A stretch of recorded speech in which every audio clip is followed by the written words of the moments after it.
বামেদের বাজেটের তীব্র বিরোধিতা, ধনবান বিত্তশালীদের বাজেট বলে আখ্যা। নির্মলা সীতারামনের বাজেটে ত্রিপুরার সার্বিকভাবে উপেক্ষিত বলে বামেদের অভিযোগ। সম্প্রতি সংসদে বাজেট পেশ করেছেন কেন্দ্রীয় অর্থমন্ত্রী নির্মলা সীতারামন। এমনকি এখনও সংসদে বাজেটের উপর আলোচনা চলছে। এই পরিস্থিতিতে বাজেটের তীব্র সমালোচনায় মুখর হল ত্রিপুরার বামফ্রন্ট কমিটি। বাজেটে কৃষকদের জন্য ন্যূনতম কোনো বরাদ্দ নেই।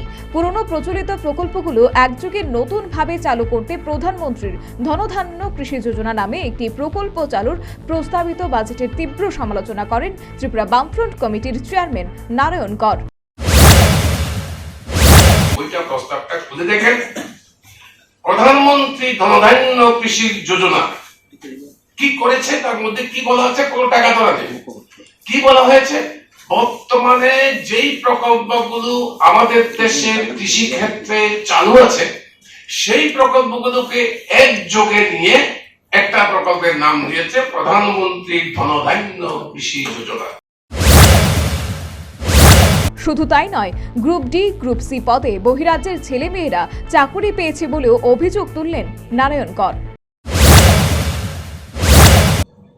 বিবেকানন্দ ময়দানে যে চাকরি মেলা করলো, কারা চাকরি পেয়েছে? সোশ্যাল মিডিয়ায় ভাইরাল হয়ে গেল কি বহিরাজ্যের লোকরা চাকরি পেয়েছে। কোন চাকরি? Group D, group C. Group D, group C ত্রিপুরার ছেলে মেয়ে চাকরি করতে পারে না, যোগ্যতা নেই। কেন বহিরাজ্যের ছেলে মেয়ে চাকরি করবে? আমি আজ পর্যন্ত আমার নজরে পড়েনি, আপনাদের যদি নজরে পড়ে থাকে ভালো। সরকারের তরফ থেকে কোনো কন্ট্রাডিকশন নেই যে না আমাদের রাজ্যের ছেলে মেয়ে চাকরি পেয়েছে।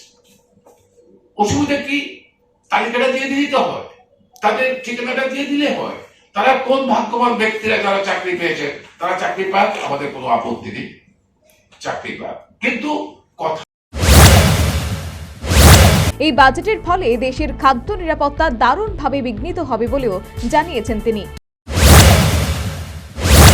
140 কোটি বিশ্বের বৃহত্তম জনসংখ্যার দেশ, সেই দেশে যদি খাদ্য নিরাপত্তা না থাকে তাহলে পরে সেই দেশ ভিক্ষা পাত্র দিয়ে ঘুরতে হবে। আমাদের দেশের খাদ্য নিরাপত্তা দারুণভাবে বিঘ্নিত হবে এবং সামাজিক সুরক্ষা, ভারতবর্ষ আপনারা জানেন আমাদের কনস্টিটিউশনের প্রিএম্বারে লেখা আছে একটা কল্যাণকামী রাষ্ট্র। হ্যাঁ, সমাজতান্ত্রিক দরকার নেই, অ্যাটলিস্ট কল্যাণকামী রাষ্ট্র। এই কল্যাণকামী রাষ্ট্রের যে সামাজিক দায়বদ্ধতা, এই দায়বদ্ধতা হাত তুলে যাচ্ছে, তুলে নিচ্ছে এই বাজেট। তার পরিষ্কার প্রমাণ দেখা যাচ্ছে এই বাজেটে, এইগুলোর মধ্যে। বাজেটে বেকার সমস্যা নিরসনের কোনো প্রস্তাব নেই বলে জানিয়েছেন সিটু নেতা মানিক দে। তারা যেহেতু ধনী বণিকদের দল, বড় লোকের দল, স্বাভাবিক কারণে বাজেট তাদেরকে খুশি করেছে, তারাও খুশি। কিন্তু আম জনতার তো কিছু হয়নি। আর সবচেয়ে বড় বেমালুম যেটা ভয়ঙ্কর প্রবণতা সরকারের, বেকার সমস্যার যে তীব্রতা ভারতবর্ষে, এটা সবাই এক বাক্যে স্বীকার করছে। অর্থনীতিবিদরা পর্যন্ত বলছেন ভয়ঙ্কর পরিস্থিতি, আউটব্রাস্টের মতো অবস্থা। এই বেকার সমস্যা সম্পর্কে বেমালুম ভুলে গেছে বাজেটটা। কোনো বরাদ্দ সরাসরি তাদের ক্ষেত্রে কোনো বরাদ্দ কিন্তু নেই। খালি পদ পূরণ করা, নতুন পদ সৃষ্টি করা নেই।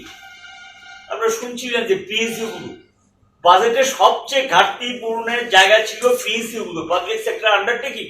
লক্ষ লক্ষ কোটি টাকা 9টা সংস্থা ছিল যেগুলো নবরত্ন বলা হতো, লক্ষ লক্ষ কোটি টাকা ডিভিডেন্ড দিতে। এগুলো তো মোটামুটি এখন তামাদি হয়ে যাচ্ছে। শুধু তাই নয়, রাজ্যের রেল উন্নয়নে বাজেটে কোনো বরাদ্দ নেই। এমনকি রাজ্যে ডুয়েল রেল গেজ চালু করার যে প্রতিশ্রুতি দিয়েছিল তাও বাজেটে প্রতিফলিত হয়নি বলে মানিক দে জানিয়েছেন। পাশাপাশি সিপিআই এর রাজ্য সম্পাদক মিলন বৈদ্য বাজেটের সমালোচনা করে বলেন, শিক্ষার প্রতিটি ক্ষেত্রে বাজেটের বরাদ্দ কমানো হয়েছে এবং এক্ষেত্রে সাধারণ মানুষের জন্য কি রয়েছে বলে প্রশ্ন তুললেন তিনি। কিছুদিন আগে 1 ফেব্রুয়ারি যে বাজেট পেশ করেছে, কেন্দ্রীয় বাজেট, এই বাজেট আমরা একটা জিনিস লক্ষ্য করছি, বিশেষ করে উচ্চশিক্ষা ক্ষেত্রে কোনো বরাদ্দ বৃদ্ধি করা হবে। গতবারের তুলনায় আরো বরাদ্দ কমানো হয়েছে, বিশেষ করে ইউজিসি, ইউনিভার্সিটি গ্র্যান্টস কমিশন এবং IIF Indian institute of management, এছাড়া AICTE, সবটি ক্ষেত্রে, সব শিক্ষা ক্ষেত্রে এবং বিদেশে যে শিক্ষা ক্ষেত্রে বাড়ানোর জন্য যেসব বাজেট করা হয়েছে, সব বাজেট গতবারের তুলনায় অনেক কমানো হয়েছে। আমরা শুধু আমাদের পূর্ববর্তী বক্তা একটু আগে বলেছেন যে বিরোধিতার জন্য আমরা বিরোধিতা করছি, আমরা এই কারণে বিরোধিতা করছি, এই বাজেট সাধারণ মানুষের জন্য কি হয়েছে। এই বাজেটে শিক্ষা, স্বাস্থ্যের পাশাপাশি দ্রব্যমূল্য প্রতিরোধের কোনো প্রতিফলন নেই বলেও তিনি জানান। পাশাপাশি দেশের সামনে এখন যে সমস্ত চ্যালেঞ্জগুলো রয়েছে সেগুলো মোকাবেলা করতে এই বাজেট ব্যর্থ হবে বলেও জানান আরএসপি নেতৃত্ব নেতা দীপক দেব। এই বাজেট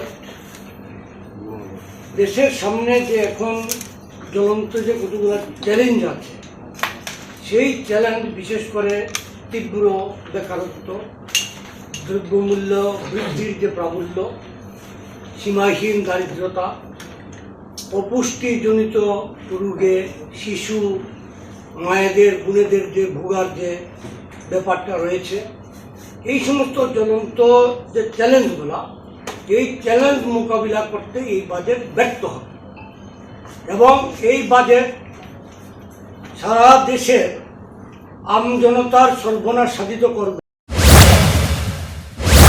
সর্বোপরি সাংবাদিক সম্মেলনের মাধ্যমে কেন্দ্রীয় বাজেটকে রাজ্যের 5 দলীয় বামফ্রন্টের তীব্র সমালোচনা। বাজেটকে ধনী ও বিত্তশালীদের বাজেট বলে আখ্যা। সংশ্লিষ্টদের নেতৃত্বের পাশাপাশি এদিন এই সাংবাদিক সম্মেলনে ফরওয়ার্ড ব্লক নেতা পরেশ সরকার এবং CPIML নেতা স্বপন বণিক উপস্থিত ছিলেন। Bureau report, news vanguard.